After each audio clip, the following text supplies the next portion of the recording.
Hello, peace and blessings, and welcome to another episode of the Authors Spotlight. This is Rob YB Youngblood, President of Sales for Self-Publishing 30 Days, and I'm excited about today's guest.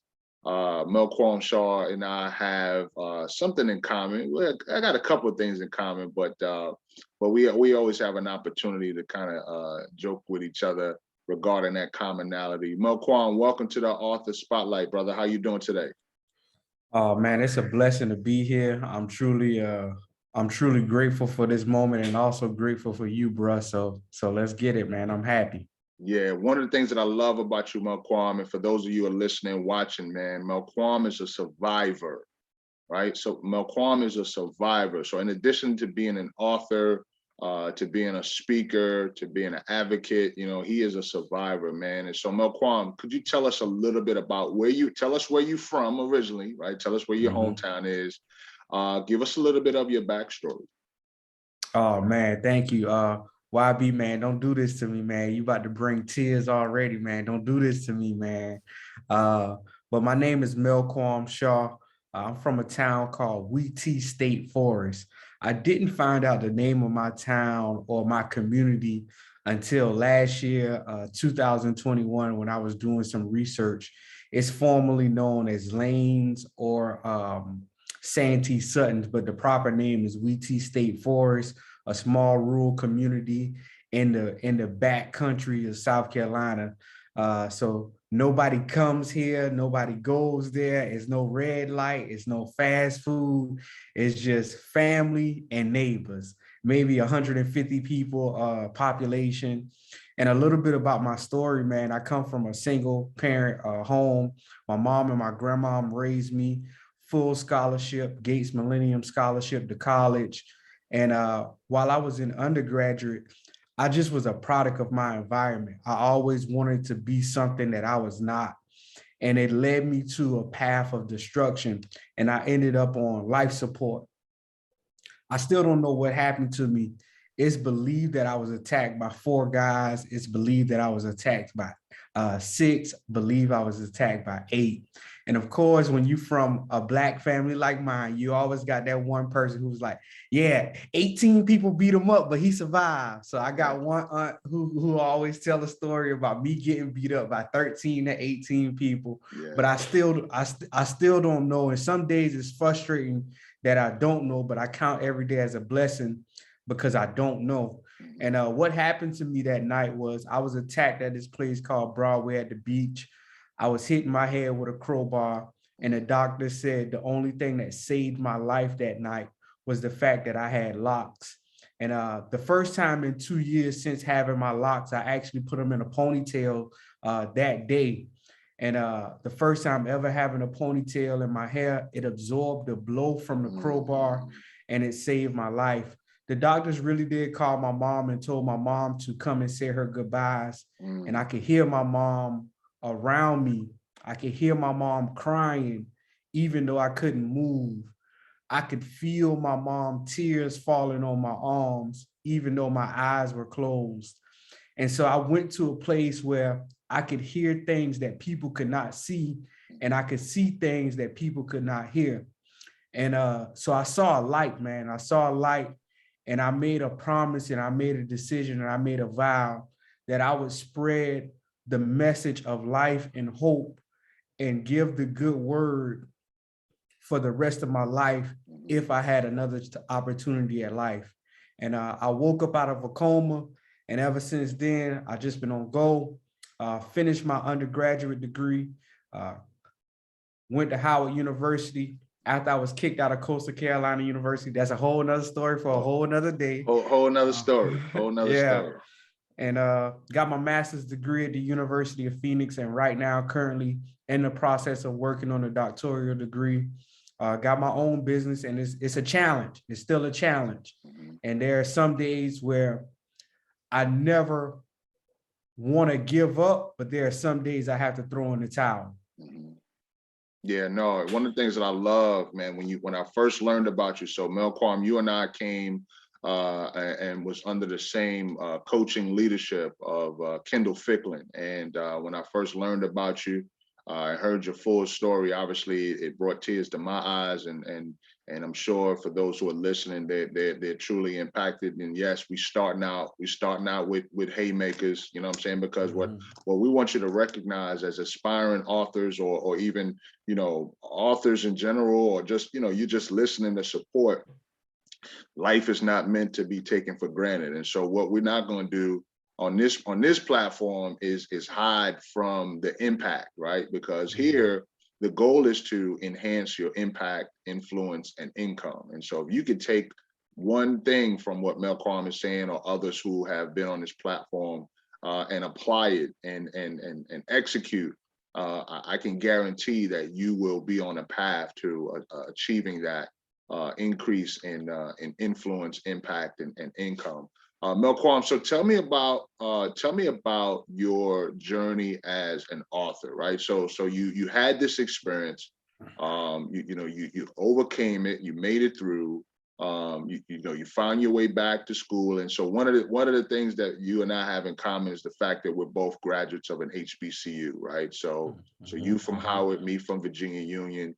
The second thing we have in common is we're both affiliated with two powerful Black Greek letter organizations. You, a member of Omega Psi Phi Fraternity. Me, I'm a member of Alpha Phi Alpha Fraternity.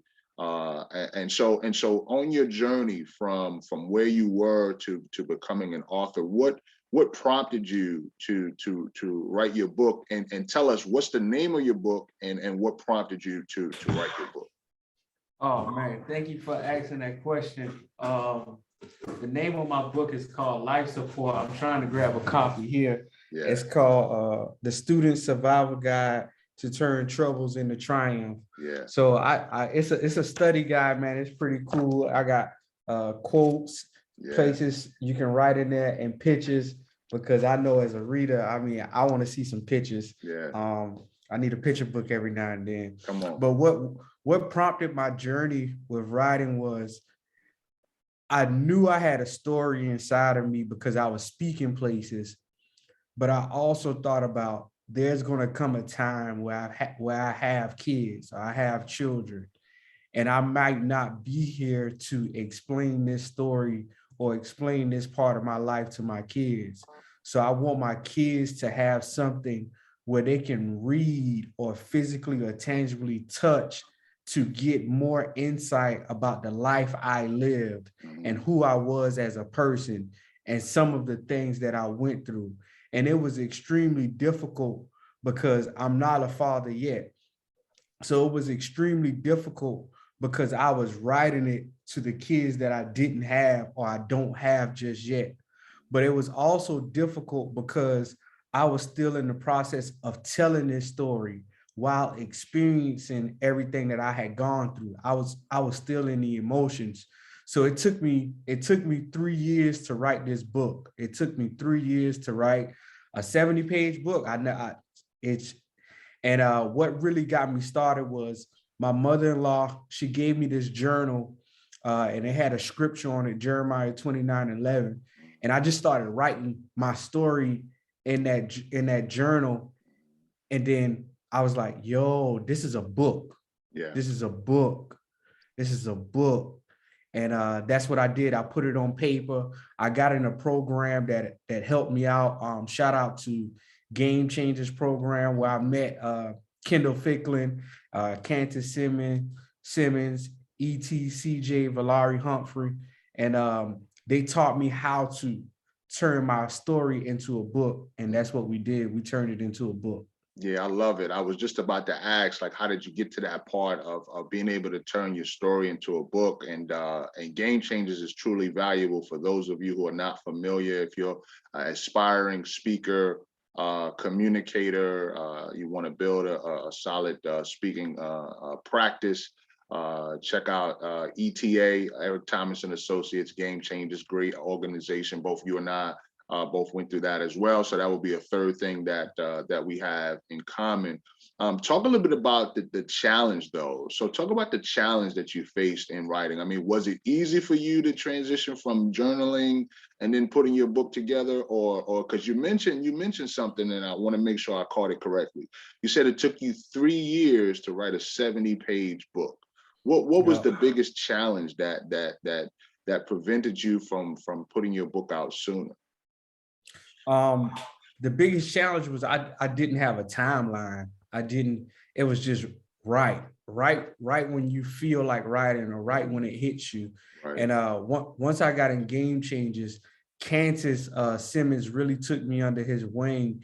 And I remember driving from South Carolina with my mom with me, and going to Candace Simmons' house. And Candace sat me down for 2 days, like literally 2 days. And he was like, just write, just write. And that the challenge was literally writing and having an outline or a game plan, because it all worked out, because in my book, it's not actually all just paragraphs. It's places for the reader to interact. Right. It's places where you can take notes. It's places where I ask you questions that's going to challenge your critical thinking skills and make you reevaluate yourself. Yeah. And then there's quotes at the end. These things I didn't know you could do to create a book. You could put all of these steps and these methods together to create a book. Yeah. So my book has so many methods in them. And because I'm in the college atmosphere, they're called metacognitive study skills. So many metacognitive study skills are in my book, but I never knew that was something you could do. It wasn't until I got around someone like Candace, who has 6, 7 books under his wing, somebody who has been coaching and doing this for over 10 plus years, where he was like, don't worry so much about everything else, just write, and you'll figure it out from there. And so those 2 days, we probably got about at least 25 to 30 pages done, along with the cover of the book, the back cover of the book. And it was tough. It was tough. Yeah. No, the most important thing that you said was, actually two important things that you said, and this is for those who are aspiring, is that you got someone to help you, right? So you found someone who has done what you're striving to do. So whether you call them a mentor, or maybe you invested in them and you call them your coach, you know what I mean? Like, he's done it, you know what I'm saying? And he works with folks to get books done. Like, he's done it, right? So that's number one. And then number two, you executed on the strategy that you were given. So it's not enough to get help if you don't execute on what the person who's telling you what they're telling you to do has done, right? So being able to do that. Something else you mentioned was, the fact that you didn't have that timeline. Talk a little bit about, once the book was done, right? Once the book was done, what kind of impact did your book have, right? So obviously, you was able to finish. Talk a little bit about the impact, whether it be on yourself, whether it be on the people, the reader, like, what kind of impact has your book had upon the marketplace? Man, tears are just filling my eyes right now, because the first person that this thing has impacted is myself. I never imagined this. I never saw myself as this person coming from the environment that I came from.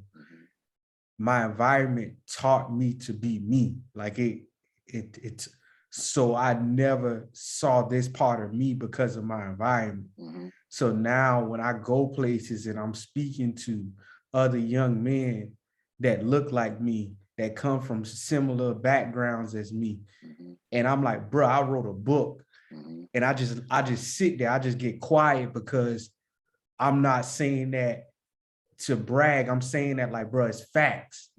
I wrote a book, and I get quiet after I say that, because how many people do you know that look like you, that's in your hood, from your hood, that got a book, bro? Yeah.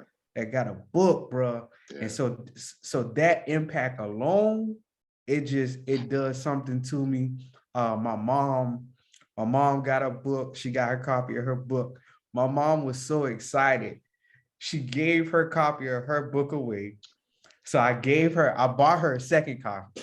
Bought her a second copy. She was so excited, or either the book was so trash when she read it again, she missed and threw it in the trash. So her third copy, I made my mom pay for her third copy. She had to pay for her third copy. She got to pay for that. This thing She ain't had to free. pay for it. Yeah, this She thing had to ain't pay free. for it. Yeah, And then on the business side, man, I have a cousin. He's a pastor, and me and him was talking one day, man, and he was just telling me. It was right after I did a TED talk. He said, "Bro, you said enough in a TED talk to relax for an entire year," and I truly didn't understand it. I was going through a lot when I was delivering that TED talk, and he said, "You can really go quiet because you've said so much in a 15 to 20-minute speech that can impact people's lives for a year. Yeah. You can just talk about those principles." And the final thing he said to me, he said, "What's going to happen to you?" Carlos, because they call me Carlos, that's my middle name. Yeah. He said, "Yo, Carlos, what's gonna happen to you is your book is going to go in rooms that you've never walked in before." He said, "What's gonna happen is you're gonna get to a point in your life where you're now following your book." And I was like, "What, bro?" Like, and it was just like I had needed now. And literally, YB, we started off 2020 strong, with the school district purchasing over 100 copies of my book. That's good. We finished last year pretty strong with the school district purchasing 200 copies of my book. Come on, and it's just been a powerful tool for myself and for my family. Yeah. And I'm just grateful because of that impact. It's the money is very delicious with it. The money is very delicious. Yeah. But to be able to put this in people's hand, principals, assistant principals, college administrators, deans, you know what I'm saying, vice, to put it in their hand and say, "Here you go. This is from me to you." Yeah. And you know what I'm saying? And then a tip I learned just by listening to you and Kendall is when you give somebody a book, don't just have them read the whole book. Give them a page or two. And that's been the impact, just a page or two. Yeah, because it's kind of like, you know, when you go to the mall, right? You go to the mall, you go to the food court, right? And our Asian brothers and sisters, they do this very well, right? So they'll stand out in front of their kiosk or stand out in front of their food station with a bowl of that kung pao chicken or some sesame chicken or some General Tso's chicken. For those of you, if you don't eat meat, I'm sorry, you might be missing out a little bit. But they'll give you some on a toothpick, right? And give you some and say, "Hey, you try.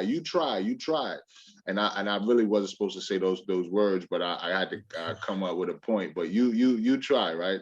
So you eat one and you like, man, I wasn't looking to eat no Chinese food today. And you go on and you buy a plate. And that's really what they're banking on, right? So the same is true when it comes to promoting your book, right? So you give some value, give value away. You know, I was listening to an author. She is a phenomenal author. Both she and her partner, they wrote a book called Go for No. And you know, being an author, like most people don't realize that you're not just an author. You're actually an authorpreneur, right? You're an authorpreneur, meaning that your book is your business. And so this young lady, she mentioned how even before there was Amazon, how she and her partner, what they did was they ordered 5,000 copies of their book, right? So once the book was done, they ordered 5,000 copies of the book. And what they did was they started sending out copies of the book to sales leaders, like people that were in like vice presidents of sales for organizations, banking on the fact that if, you know, they valued the book, they would buy a bunch of copies for their team. Well, they sent out about 500 copies, Melqaam, and no one bought books. It wasn't until a gentleman got his hands on the book that they received a call from him saying that I really liked your book. I liked the content. However, in essence, what he told them was that your book cover was trash. And so he said to them, are you coachable? Right? Are you coachable? And they say, yeah, we're coachable. And the gentleman said, If you're willing to change the book cover, I'm willing to order 5,000 copies for my organization. They changed the cover. He ordered 5,000 copies. They became, their book, Go for No, is literally in the top 10 sales books, right, on Amazon. And so I say that because the right book in the hands of the right person at the right time leads to the right type of impact. And so it's important that we as authors recognize that we have to make strategic moves when it comes to our book. We can't just say, oh, I wrote a book and that's it, and let it sit in the boxes in our basement or in our garage or in our attic. You know what I'm saying? We have to be willing to give that thing away, because by giving it away, whether it's a few pages or entire book, it's a seed that we plant, man. And so as we begin to land the plane, Melqaam, talk a little bit about, you know, where you're going now in the future. Like, where do you see yourself in the future with your book or as an author? And then also touch on who do you want to be able to connect with this book, right? So you talked about, you know, the last couple of years you had some school districts purchase your book. So talk a little bit about, let's go into a little more detail regarding that. And then where do you see yourself in the near and distant future as an author? Perfect. So who I'm connecting with my book are superintendents of school district, high school principals and assistant principals. And then also I'm connecting with college administrators, the student engagement, development section of colleges, student success deans, associate professors, adjunct professors. That's who I'm connecting with right now. And that's who I plan to continue to work with because of the impact that I have in my targeted audience. My targeted audience are the 18 to 21-year-old African-American male or the Black male that's thinking about college, in college, wants to pursue college, or feel as though they don't have any skill sets to pursue some type of certificate, certification, or just a trade school. So that's my audience. And then the clients are the individuals that I previously mentioned. Yeah.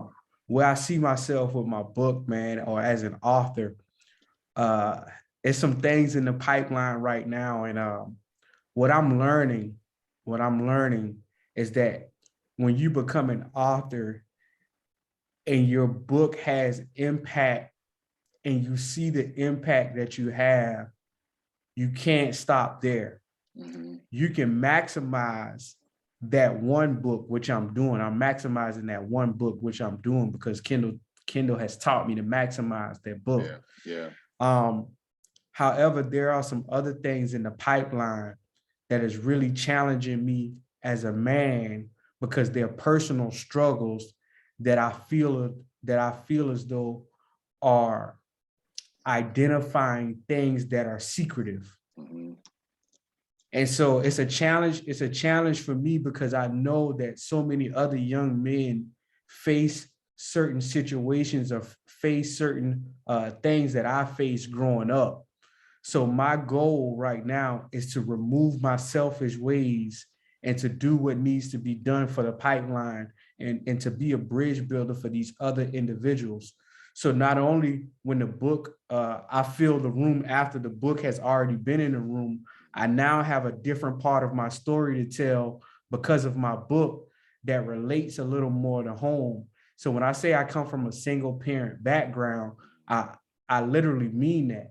My father wasn't in my life, but the man who raised me was in my life. Right. And the man who raised me, I identify with him as being my father, or at least a father figure. Right. But the man who raised me dated my mom, but he was a married man. So now I have a decision to make about, is this a story that I'm willing to share? Right. And so as an author and the person that I see myself in the next few years here, it is a story that I'm willing to share. Yeah. And it's a story that I have to share because it's a story that so many other people go through and experience, and they don't think it's possible for them to come through it. Yeah, no, that's powerful, man, and I'm so appreciative that you're willing to, you know, be transparent about that. I think transparency is key when it comes to attracting the right people, because it lets people, you know, kind of lower their guard, because you're lowering your guard. So kudos to you on having clarity on the direction that you want to go, and the next steps in your journey as an author. So I want to wrap up by asking you, you know, there are going to be people that are going to watch this or listen to it, and they're going to want to learn more about you, or they want to maybe want to connect to get a copy of your book or copies of your book. We're speaking that into existence. Melqaam, how can people connect with you to follow you on your journey and to support you and be a part of your success? Perfect. The best way to contact me is via LinkedIn, Melqaam Shaw, Melqaam, no U in my name, SHAW, or you can go to booking.melqaamcshaw@gmail.com. We have a website, melqaamshaw.com. Our website is currently under construction and under development. We're seeking out some new hosts, if that's what they call. I'm not that type of, I don't do that stuff. But we do have a website. So if you go in there right now and you don't see anything, don't panic. I'm just a transparent person. We in development with it.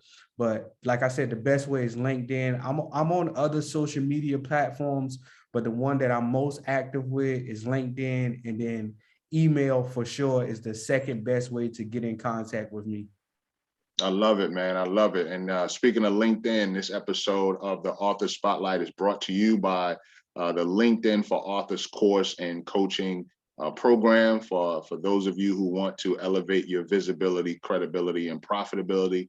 Come on and join us at the LinkedIn for Authors Club, where we focus on Clubhouse. We focus on every Thursday topics that allow for authors to increase their visibility, credibility, and profitability. And for those of you who want to learn how to leverage LinkedIn to increase your visibility, credibility, and profitability, come on, take advantage of the LinkedIn for Authors course and coaching community. Melqaam, listen, I'm so excited about the opportunity for you to be on this session here. I'm proud of you. I'm excited for your journey. I do have one last question. Is more of a curveball, so I'm sure you'll be able to handle this. You mentioned the possibility of putting out another book.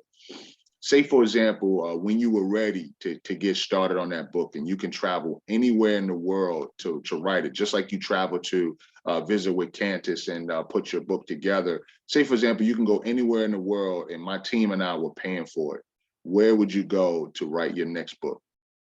I would go to Sierra Leone. I love it. I love it. In West Africa, Sierra Leone. Yeah. I love it. Yeah. I love it. So you're a little more descriptive than one of my alpha brothers. I asked him, where would you want me to drop you off? He said, listen, anywhere in Africa, man. Like, you know, I said, well, you know, Africa's a continent, right? He said, listen, anywhere in Africa. So good to know that you have a specific place that you would want to go to.